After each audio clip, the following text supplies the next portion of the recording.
और इस सुंदरकांड की विशेषता ये है कि सुंदरकांड की विशेषता कोई बता भी नहीं सकता। रामचरितमानस का हृदय काल की गाल में बैठे हो, काल की गाल में बैठे हो और इस कथा को निरंतर प्रत्येक शनिवार ही अब सप्ताह में एक बार अगर आप श्रवण करते रहेंगे, अगर आप श्रवण करते रहेंगे तो आपको अप्रत्याशित लाभ मिलता रहेगा। यही बैठी अप्रत्याशित लाभ मिलता रहेगा। अब प्रश्न ये है कि हम सुंदरकांड की कथा किस भाव से सुनते हैं और किस भाव से कहते हैं। कथा अक्सर मैं एक चीज कहता हूं, लोग कहते हैं कि भगवान के मंदिर आने जाने से कुछ मिलता है। हम बार बार कहते हैं कि आने जाने से कुछ नहीं मिलता। क्या कहते हैं? आने जाने से कुछ नहीं मिलता। किससे मिलता है? खो जाने से। जब भगवान की कथा में खो जाओगे, केवल भगवान ही भगवान अगर याद रहेगा तो उसका फल आपको प्राप्त होगा। आप भगवान की कथा में खो जाएंगे तो न गर्मी का एहसास होगा, न कोई कीटाणु काट रहे होंगे, उनका आपको एहसास होगा। तो सबसे बड़ी बात है कि आपको कथा में खो जाना है। आपको कथा में खोना है, आना जाना नहीं है, खो जाना है। विचलित दिमाग आपका कहीं नहीं होना चाहिए, कहीं आपका दिमाग विचरण नहीं करना चाहिए। 1 घंटे की कथा होती है और 1 घंटे में भी अगर 1 घंटा अस्थायी आप नहीं बैठ सकते तो आपका मतलब आप साधना के लिए नहीं आए हैं, आप तमाशा बीन हैं। आप उस तमाशे को देखने आए हैं, तमाशा न देखिए। कतिपय लोगों का बहुत विवाद है, जैसे आजकल विवाद सुर्खियों में चलता है कि ब्राह्मण क्षत्रिय शूद्र वैश्य, आजकल वर्ण व्यवस्था की बात होती है। अरे मैं कहता हूं कि जिस विशेषताओं की वजह से, जिस विचारधाराओं की वजह से इतनी वैमनस्य लोगों में व्याप्त हो चुकी है, कौन है? यही लोग व्याख्या करने वाले हमारे व्याख्याकार का कहते हैं। हम तो नहीं जानते हैं, न हमने इसको पढ़ा है, लेकिन मैं जानता हूं कि लोगों का कहना है कि ये ब्राह्मण होते हैं। शायद तुम भी सुने होंगे, सुने आप लोग? जी जी, कथा में सुने होंगे कि लोग बताते हैं ये ब्राह्मण, तो इसको बताते हैं कि ये ब्राह्मण है, हाथ को बताते हैं कि ये क्षत्रिय है, और ये पेट को बताते हैं कि ये वैश्य है। हम भी नहीं जानते हैं, ये सब पचड़े में नहीं पढ़ते हैं। और चक आप लोग को मैं बता दूं, और पैरों का भी तो सर्वों को क्या कहते हैं?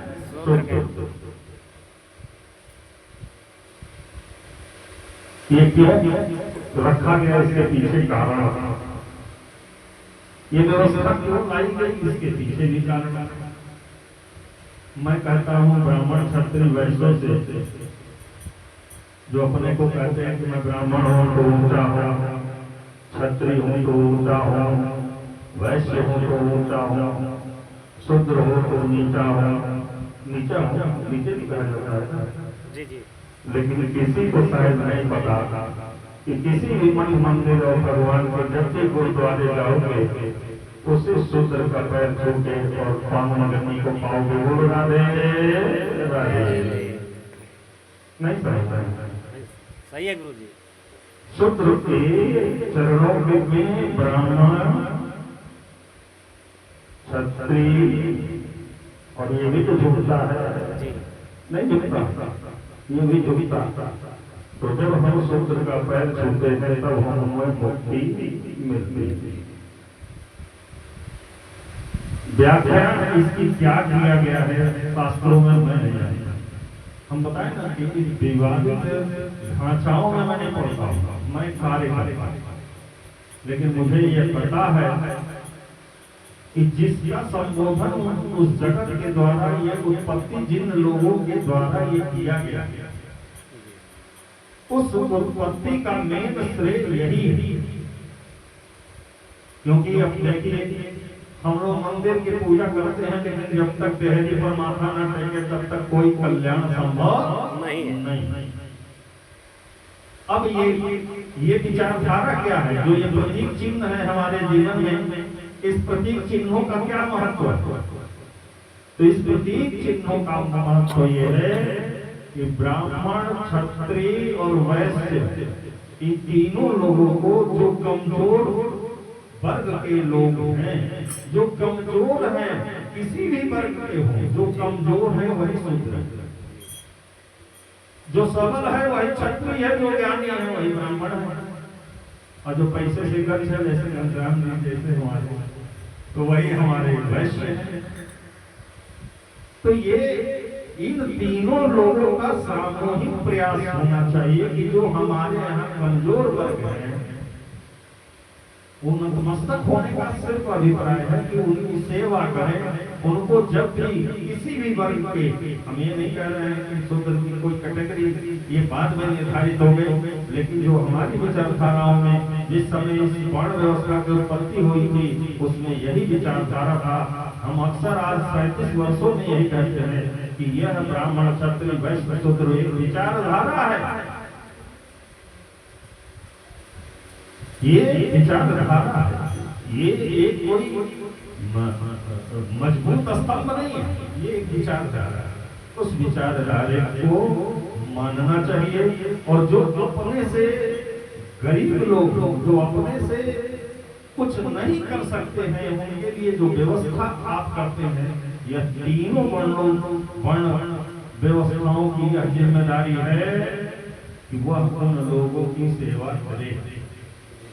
और सही बता दें, अगर सच में कमजोर लोगों की, मैं तो आप लोग शूद्र कहते हो, मुझे शूद्र कहने में भी शर्म आती है, मुझे इसमें आनंद आता है कि जब भी आप परेशान होंगे और किसी कमजोर की अगर आप मदद करते रहेंगे, मैं जीवन में लिख के कहता हूँ, आपको जीवन में कतिपय किसी तरह की समस्याएं नहीं होंगी।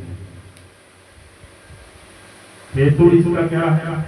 इसका हेतु निकल के आता है, इसका हेतु यही है कि हमें जिस भी स्तर पर जहां भी रहे, हमें अगर परम पिता परमेश्वर ने अगर कोई इस तरह की सामर्थ्य दिया है, समृद्धि दी है, तो हमारा ये कर्तव्य बनता है कि हम अपने से जितने भी जो हमारे तथाकथित जो गरीब लोग हैं, उनकी हर क्षण हर पल मदद करनी चाहिए। और ये मदद की भावना ही आपको एक दिन उत्थान के उस मार्ग पर लेके जाएगी, उस ऊंचाइयों पे लेके जाएगी जिसकी कल्पना भी आप नहीं करते। आज की समस्या क्या है? आज के घरों में असाध्य रोग, कोई ऐसा घर नहीं है जिसमें असाध्य रोग नहीं हो। असाध्य रोग होने का कारण क्या है? असाध्य होने का रोग कारण है जब आप शास्त्र संबद्ध पुस्तकों को पढ़ेंगे तो वो शास्त्र संबद्ध की पुस्तकें आपको ज्ञान देंगे। हमने रामचरितमानस, ये निर्मला जी पढ़ी, अपने जीवन में पहली बार रामचरितमानस पढ़ी, तो रामचरितमानस में अब इनको समझ में आ गया है ये कि रामचरितमानस को अपने जीवन में उतार लेने से क्या क्या मिल सकता है, क्या क्या प्राप्तियां हो सकती हैं। पढ़ने का समय भी, खान पान, वेशभूषा, आचार विचार, ये व्यक्ति को बहुत आगे तक ले जाता है। तथाकथित लोगों के द्वारा ये कहा जाएगा कि ये पाखंड है। बहुत से लोग इसको कहते हैं कि ये पाखंड है, भगवान को दूध चढ़ाने से क्या मिलता है? भगवान को अगरबत्ती चढ़ाने से क्या मिलता है? तिल का तेल जलाने से क्या मिलता है? ये इसको अंधभक्ति आजकल सोशल मीडिया में कही जाती है कि ये अंधभक्ति, अंधविश्वास है। लेकिन जो लोग इस बात को कहते हैं, मैं दावे से कह सकता हूं कि जो लोग इसको अंधविश्वास मानते हैं वो अपने घर में सुकून की एक रोटी भी नहीं खा पाते होंगे। उनमें प्रेम की कोई एक भावना भी नहीं उनके घर में पल रही होती है। IAS बन जाना सफलता नहीं है, मकान बन जाना सफलता नहीं है, 1 करोड़ रुपया रख लेना सफलता नहीं है। जब तक आप जीवन में अपने परिवार के साथ सुकून की एक रोटी नहीं खा लेते हैं, अपने भाईचारे में अपने भाई भाई के संबंधों को नहीं निभा लेते हैं, बाप बेटे के संबंधों को नहीं निभा लेते हैं, दाम्पत्य जीवन में पति पत्नी के संबंधों को नहीं निभा लेते हैं, पुत्र पुत्रियों के संबंधी को जब तक नहीं निभा लेते हैं, जीवन आपका व्यर्थ है। करोड़ों रख के भी आपके पास कुछ नहीं है। हम बड़े बड़े घरों को देख रहे हैं जिनके यहाँ आंखों का हिसाब किताब होता, जिनके यहाँ करोड़ों का हिसाब किताब होता। बाप मर जाता है 4 बेटे में, जो करोड़ करोड़ रखते हैं, कफन का कपड़ा कौन लाएगा, इसकी पंचायत होती है। तब उस बाप की लाश जाती है, क्योंकि उस बाप ने भी अपने बच्चों को संस्कार नहीं दिया, उस बाप ने भी अपने बच्चों को नहीं, उसके लिए बच्चे दोषी नहीं है, बाप भी दोषी है।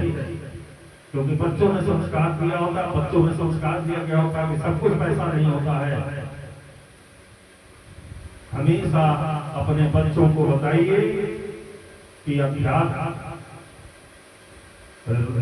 का ज्ञान रखते हुए, अगर आप शिक्षाविद हैं, आपको शिक्षा है आपके घर में, तो सुकून की 2 रोटी मिलेगी। लेकिन जिसके घर में केवल पैसा पैसा पैसा पैसा होगा, उसके घर में कभी सुकून की आधी रोटी भी नहीं खाई जाएगी। अगर सुकून चाहिए तो उस हमारी भारतीय संस्कृति की जो सभ्यता है, जो संस्कृतियां हैं, उसको अपनाने का प्रयास करिए। और जब तक आप इसको नहीं अपनाएंगे, जब तक दूसरे के देखकर जलना, ईर्ष्या करना, तृष्णा करना, आप दूसरे को न देखिए। कल्याण आपका होना है, भगवान से आपको अपनी बात कहनी है, गुरु से अपनी अर्जी लगानी है, अपने भगवान से लगानी है। आप उससे लगाइए, दूसरों की शिकायत करके, दूसरों की ईर्ष्या तृष्णा करके आपको मिलेगा क्या? केवल वही प्रपंच का जो लाभ मिलता है, घर में जो आपकी बरकत नहीं होती है, उस बरकत का कारण है ये आपके किए गए प्रपंच। तो इस पर नियंत्रण करिए, दूसरे की बात न करिए। अक्सर मैं कहता हूँ कि लोगों को 2 बातों की बड़ी खेद रहती है। चिंता उसकी करो जो तुम्हारी चिंता करता हो, और क्या कहेंगे लोग इस रोग को न पालो, क्या कहेंगे लोग।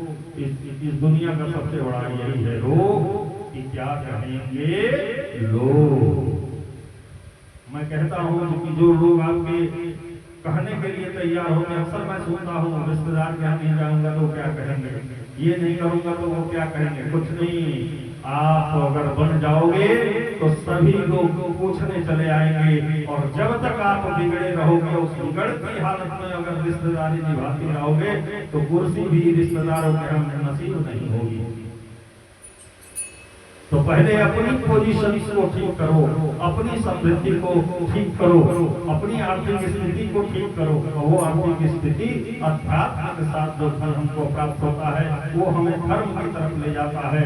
और जो अध्यात्म के बिना जो धर्म हमें फल मिलता है, वो मुझे अधर्म के रास्ते पे ले जाता है।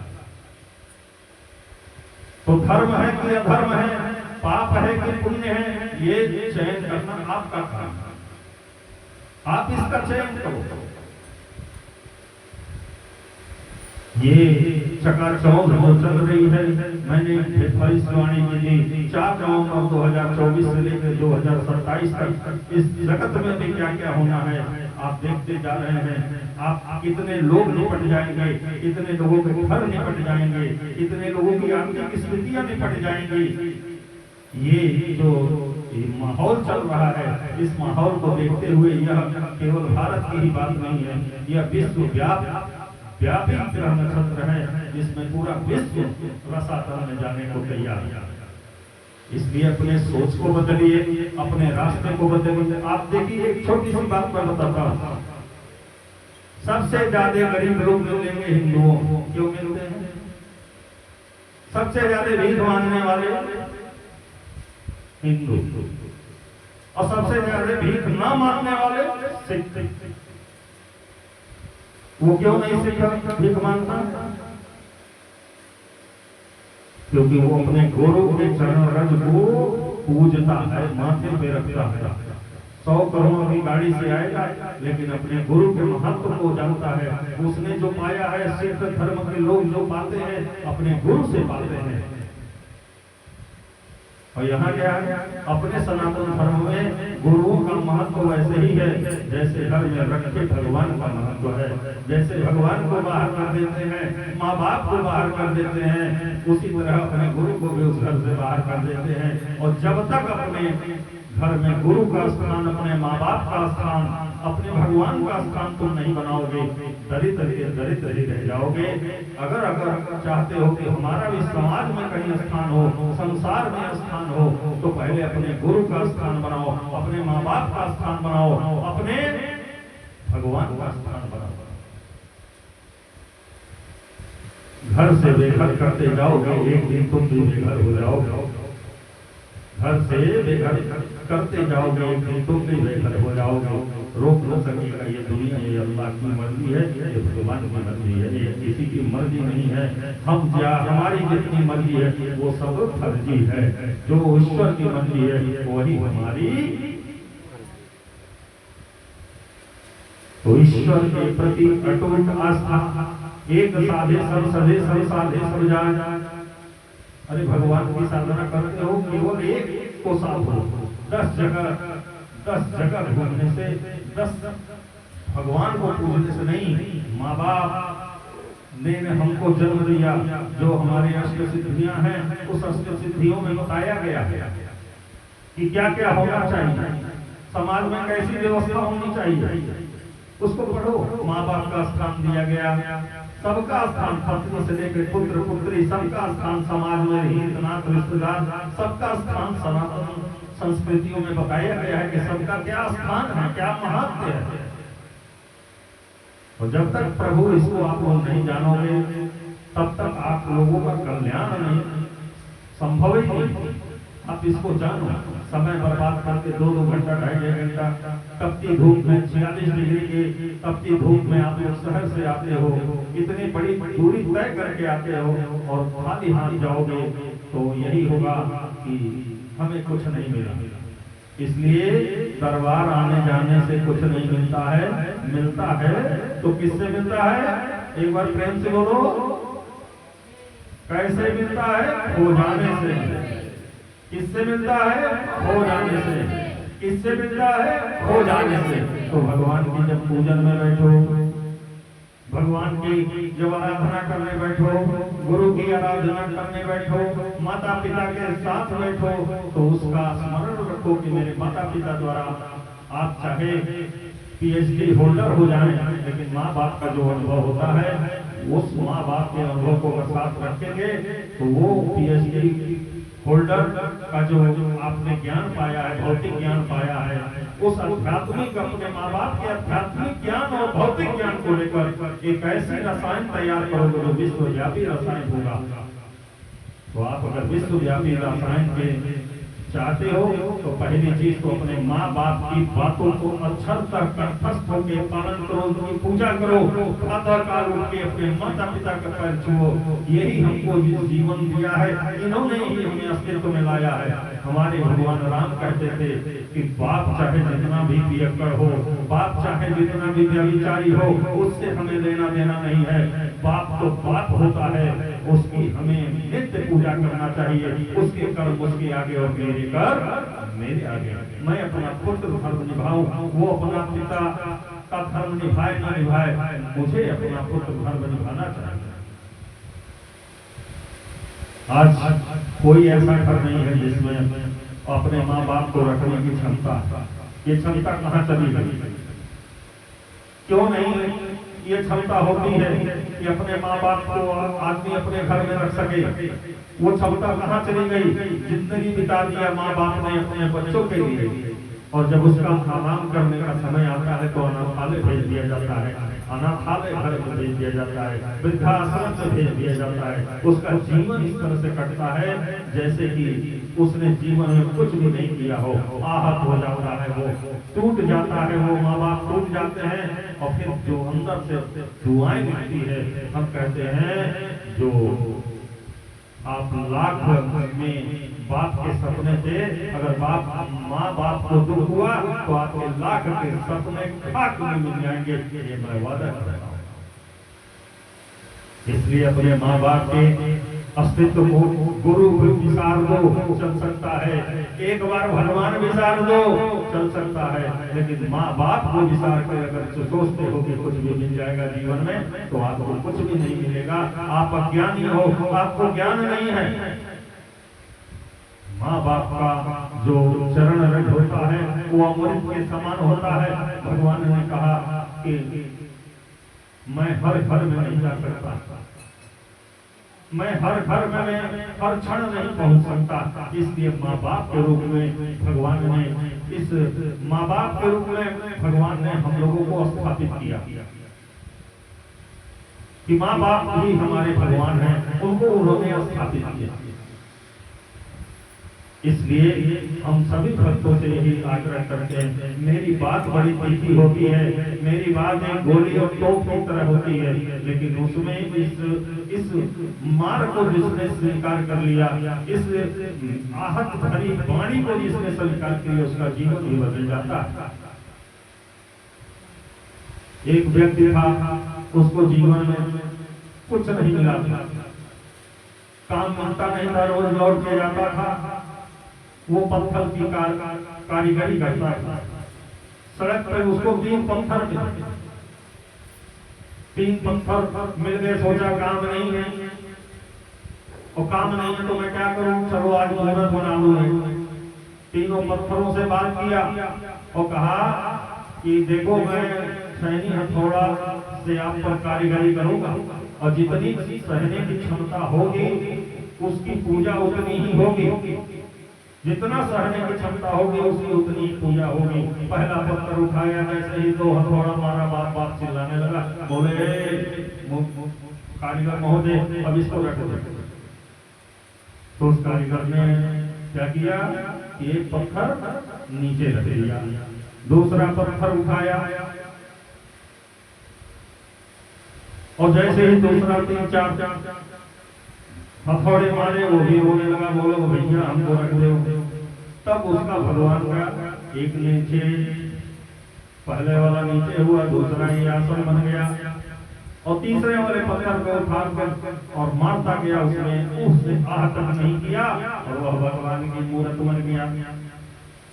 तो एक लोग आप पैर इसमें क्या रखते हैं, इस पर पैर रखते हैं, जो थोड़ा ज्यादा मार सहा उस पर माथा टेकते हैं, और जिसने बिल्कुल कुछ नहीं बोला उसकी पूजा होती है। बोलो राधे राधे।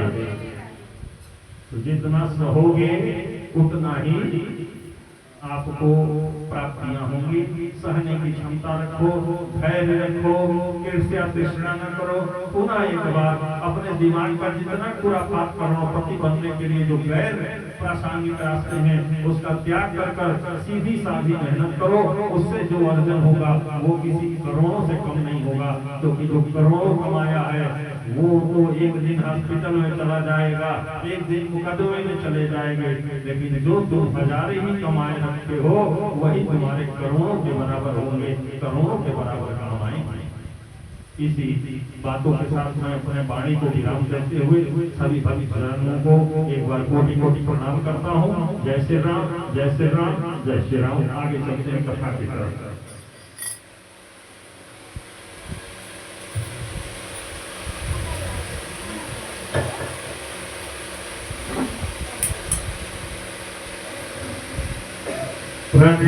पवन कुमार हलवन पावक ज्ञान धन, जासु हृदय आगा बसहि राम सरचापुधन। हरे वर वर वर प्रवाय छोटन वन जाय, वे गई साधन रखता अंतर कहीं राम मैं पारा जी संतर कर विष्णु पारा नामो सुख सुख लाय। नाना का जुदा दिल भगवाना प्रभु ने बंद माना